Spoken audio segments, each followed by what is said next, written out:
श्रीगणेशाय नमः।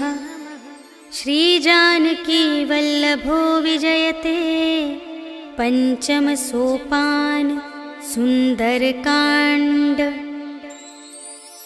शान्तं शाश्वतमप्रमेयमनघं निर्वाणशान्तिप्रदं ब्रह्माशम्भुफणीन्द्रसेव्यमनिशं वेदान्तवेद्यं विभुम् रामाख्यं जगदीश्वरं सुरगुरुं मायामनुष्यं हरिं वन्देऽहं करुणाकरं रघुवरं भूपालचूडामणिं। नान्या स्पृहा रघुपते हृदयस्मदीये सत्यं वदामि च भवानिखिलान्तरात्मा। भक्तिं प्रयच्छ रघुपुङ्गवनिर्भरां मे कामादिदोषरहितं कुरु मानसं च। अतुलितबलधामं हेमशैलाभदेहं धनुजवनकृशानुं ज्ञानिनामग्रगण्यं सकलगुणनिधानं वानराणामधीशं रघुपतिप्रियभक्तं वातजातं नमामि।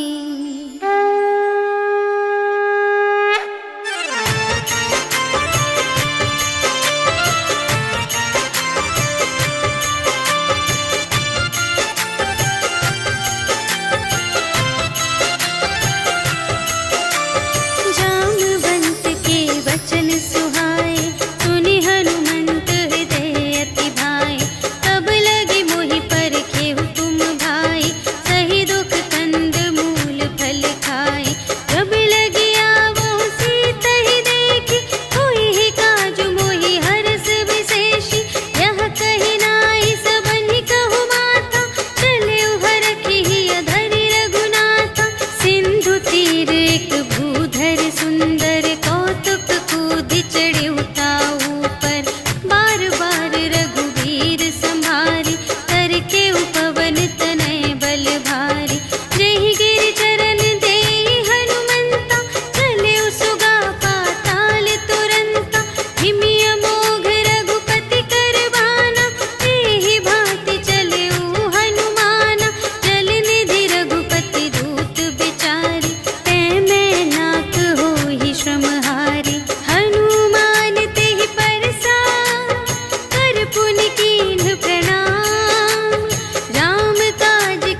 कपटु कपि तुरत ही चीन्हा, ताहि मारि मारुत सुत वीरा।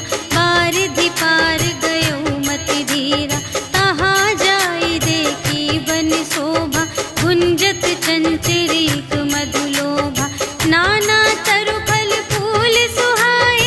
खग मृग वृंद देखी मन भाए, शैल विशाल देखी एक आगे। ताव पर धाये चढ़े उभय त्यागे, उमा न कछु कपि कै अधिकाई। प्रभु प्रताप जो कालहि खाए, गिरि पर चढ़ी लंका तेहि देखी। कही न जाई अति दुर्ग विशेषी, अति उतंग जल निधि चहु पासा। कनक कोट कर परम प्रकाशा, कनक कोट विचित्र मणिकृत। सुंदरायतना घना चहु हट्ट हट्ट सुभट्ट वीथि। चारुपुर बहुविधि बना गज, बाजी खच्चर निकर पदचर। रथ बरूथन ही को गने, बहुरूप निसिचर। झूठ अति बल सेन बरनत नहीं बने बन। बाग उपवन वाटिका सर, कूप बापी सोहहि नर। नाग सुर गंधर्व कन्या, रूप मुनि मन मोहहि कहूँ। माल देह विशाल शैल समान, अति बल गरजहि नाना अखारिन। भिरहि बहुविधि एक एकन तरजहि करे। जतन भट कोटिन विकट तन, नगर चहु दिसि रचहि कहूँ। महिष मानुष धेनु खर अज, खल निसाचर भक्षहि एहि। लागे तुलसी दास इनकी, कथा कछु एक है कही। रघुवीर सर तीरथ शरीरनि, त्यागी गति पैहि सही। पुर रखवारे देखि बहु, कपि मन कीन विचार। अति लघु रूप धरो निसी, नगर करो पैसार। सियावर राम जय जय राम, मेरे प्रभु राम जय जय राम। मसक समान रूप कपि धरि, लंक ही चले सुमिर नर हरि। नाम लंक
ही समय विभीषण जागा, राम राम तेहि सुमिरन कीन्हा, हृदय हर्ष कपि सज्जन चीन्हा।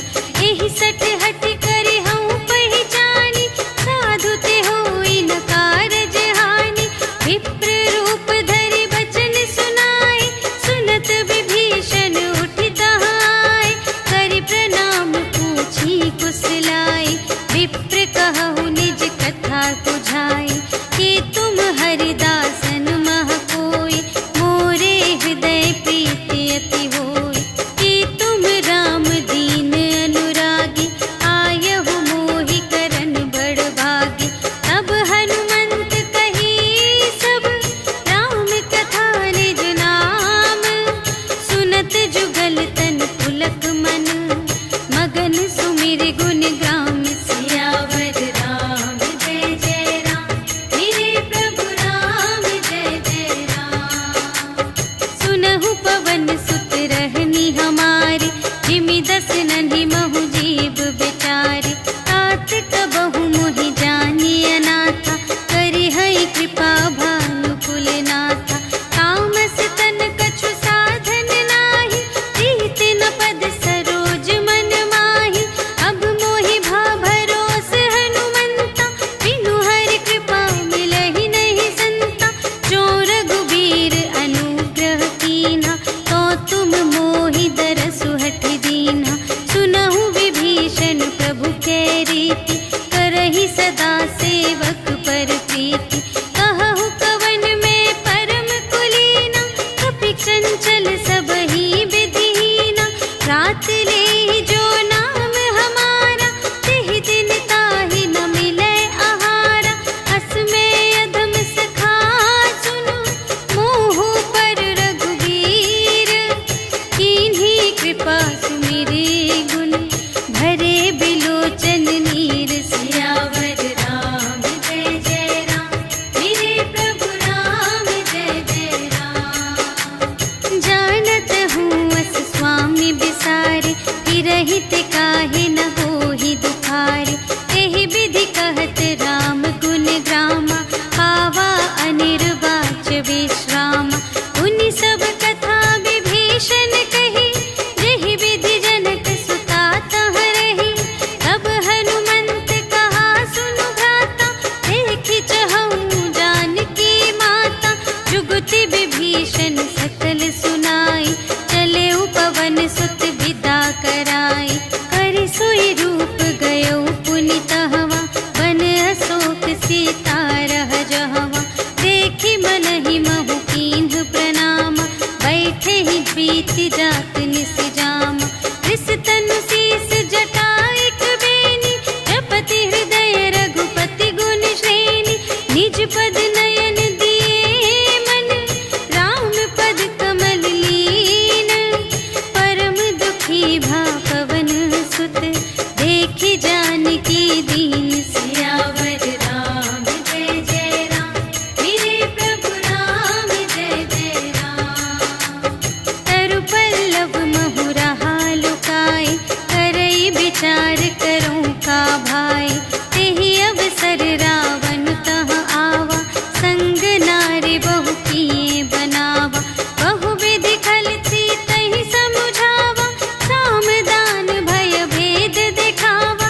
कह रावण सुनु सुमुखि सयानी, मंदोदरी आदि सब रानी। तब अनुचरी करऊँ पन मोरा, एक बार बिलोक ममोरा। दिन धरि ओट कहति वैदेही, सुमिरि अवधपति परम स्नेही। सुनु दस मुख खद्योत प्रकाशा, कबहु के नलिनी करई विकासा। अस मन समुझु कहत जानकी, खल सुध नहीं रघुबीर बानिकी। सठ सूने हरियाने ही मोहि, अधम निलज्ज लाज नहीं तोहि। आपु ही सुनि खद्योत सम, राम ही भानु समान।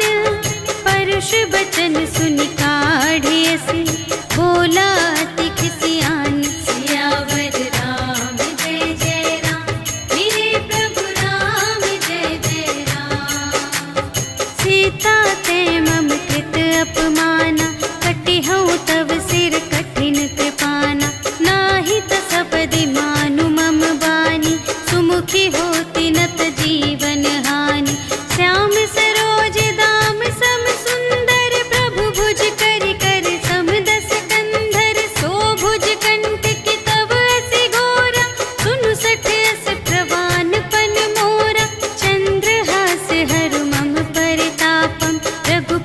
विरह अनल संजातम शीतल निशित बहसि बरधारा कह सीता हरु मम दुख भारा सुनत बचन पुनि मारन धावा भयतनया कहि नीति बुझावा कहि सकल निश्चरिन बुलाई सीतहि बहु विधि त्रास हो जाय मास दिवस महु कहा न माना तो मैं मार बिकाढ़ी कृपाना भवन गयौ दस कंधर यहाँ पिसाचिन वृंद सीतहि त्रास दिखावही धरहि रूप बहुमंद सियावर राम जय जय राम मेरे प्रभु राम जय जय राम त्रिजटा नाम राक्षसी एका रामचरण रति निपुण विवेका सबन्हु बोली सुनाए सि सपना सीतहि सेई करहु हित अपना सपने बानर लंका जारी जातु धान सेना सब मारी हर आरूढ़ नगन दस सीसा मुंडित सिर खंडित भुज बीसा एहि विधि सो दक्षिण दिस जाई लंका मनहु विभीषण पाई नगर फिरी रघुवीर दोहाई तब प्रभु सीता बोली पठाई यह सपना मैं कहूँ पुकारी होई ही सत्य गए दिन चारि तासु बचन सुनते सब डरी जनक सुता के चरणन ही परी जहाँ तहाँ गई सकल तब सीता कर मन सोच मास दिवस बीते मोहि मारे ही निश्चर पोच सियावर राम जय जय राम मेरे प्रभु राम जय जय राम त्रिजटासन बोली कर जोरी मातु विपति संगिनी तै मोरी तजो देह करु बेगी उपाय दुसह बिरहु अब नहीं सही जाई आने काठ रचु चिता बनाई मातु अनल पुनि देहि लगाई सत्य करहि मम प्रीति सयानी सुनै कुशवन सूल समबानी सुनत बचन पद गहि समझाए सि प्रभु प्रताप बल सुजसु सुनाय सि निसिन अनल मिल सुन सुकुमारी अस कहि सो निज भवन से धारी कह सीता विधि भा प्रतिकूला मिलिहि न पावक मिटिहि न सूला देखियत प्रगट गगन अंगारा अवनि नावत एक अवतारा पावक मय ससि स्रवत न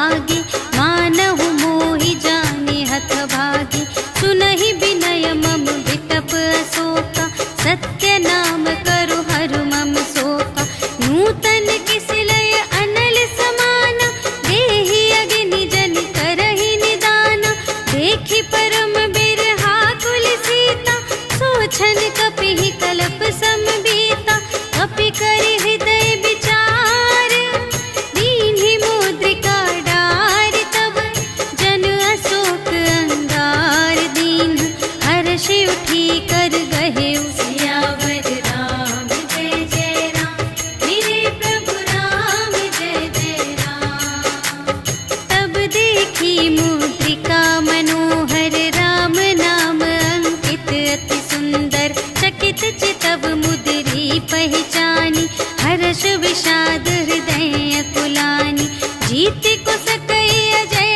रघुराई माया ते असि रच नहीं जाई सीता मन विचार कर नाना मधुर बचन बोले हनुमाना रामचंद्र गुण बरने लागा सुनत ही सीता कर दुख भागा लागी सुने श्रवण मन लाई आदि हुते सब कथा सुनाई श्रवणामृत जेहि कथा सुनाई कही सुप्रगट होत किन भाई तब हनुमंत निकट चली गयो फिर बैठी मन विस्मय भयो रामदूत मैं मातु जानकी सत्य शपथ करुणा निधान की यह मुद्रिका मातु मैं आनी दीन्हि राम तुम कह सहिदानी नरवा न रही संग कहु के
बचन तजहु कदराए।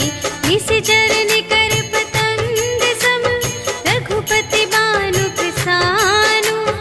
जननी हृदय धीर धरु जरे निशाचर जान। सियावर राम जय जय राम, मेरे प्रभु राम जय जय राम। जो रघुबीर होति सुधि पाए, करते नहीं विलंब रघुराए। राम बान रबिउए जानकी, तम बरूथ कह जातु धानकी। अब ही मातु मैं जाऊं लवाई, प्रभु आय सुनहि राम दोहाई। अछुक दिवस जननी धरु धीरा, कपिन सहित आई है रघुबीरा। निशिचर मारि तोहि लय जय है, तिहु पुर नारद आदि जसु गए हैं।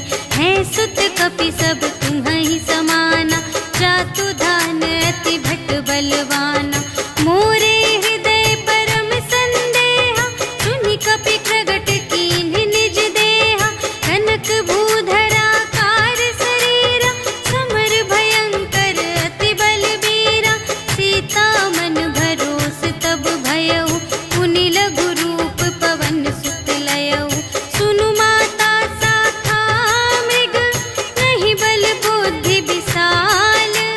प्रभु प्रताप ते गरुड़हि, खाई परम लघु ब्याल। सियावर राम जय जय राम, मेरे प्रभु राम जय जय राम। मन संतोष सुनत कपि बानी, भगति प्रताप तेज बलसानी। आशीष दीन्हि राम प्रिय जाना, ओहु तात बलशील निधाना। अजर अमर गुण निधि सुत होहु, करहु बहुत रघुनायक छोहु। करहु कृपा प्रभु अस सुनि काना, निर्भय प्रेम मगन हनुमाना। बार बार नाय सिपद सीसा, बोला बचन जोरि कर कीसा।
पुनि उपजा हृदय विषाद सियावर राम जय जय राम मेरे प्रभु राम जय जय राम।